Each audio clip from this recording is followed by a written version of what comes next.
investigation. One party controls the House of Representatives.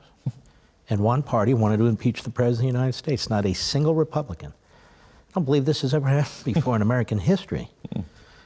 The President is denied due process. I'm not talking about the Bill of Rights. I'm talking about the kind of due process past presidents have had, judges have had, who have faced situations like this. Basic Magna Carta type due process that people are supposed to get. Exactly. The President gets less due process than the terrorists on 9/11 get. They get habeas corpus rights and all these other. The President gets no rights, no consideration. The Republicans, no rights, no consideration. You just told me you couldn't call a single witness. No, even when we ask. Same problem in the House Intelligence Committee. They couldn't call a single witness. They wanted to call the whistleblower. Couldn't call the whistleblower. Can't even state the whistleblower's name, let alone call the whistleblower. John Bolton. They didn't go to court.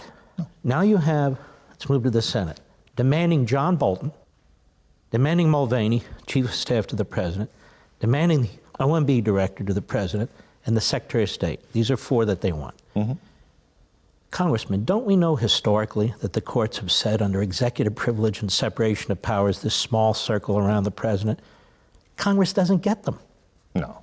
So they're purposely creating this confrontation. Well, they want to. Again, here's the part. I'm going to go back to a statement that was said by the Majority Leader, Mr. Hoyer from Maryland.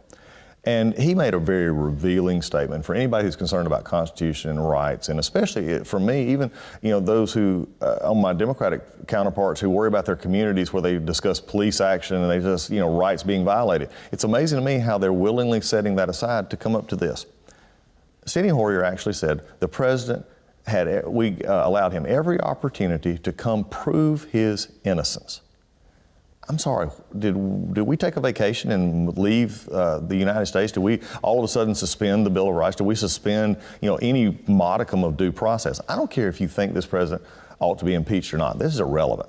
This should bother everybody, that how it came to be that we're going to make stuff up. And as I talked about this on the floor of the House, if I just wanted to go around and accuse you of something under the new standard then you just have to prove your innocence and everything will be okay. I think what's going to happen when the Senate gets it, and I think a lot of the folks in the Senate haven't paid as much attention. They were doing other things. Staff, now it's in their lap.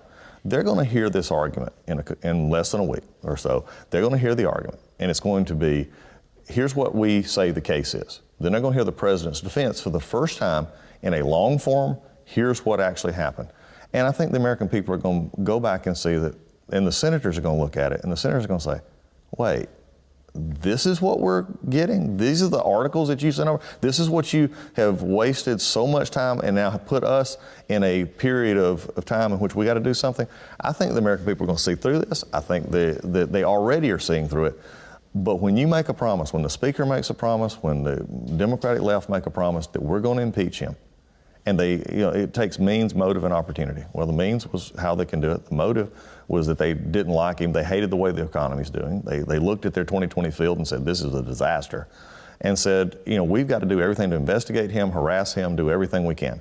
So then the opportunity came. It was last November when they won the House. At that moment, if there was anybody in America, and I've heard the Speaker say this, and I just disagree fully, there were members of her party, most of her members who came to Washington when they got sworn in last January, who wanted to impeach this president. That's all they wanted to do. Everything else was sort of the we the people gravy that they threw out there, which was terrible for the American people.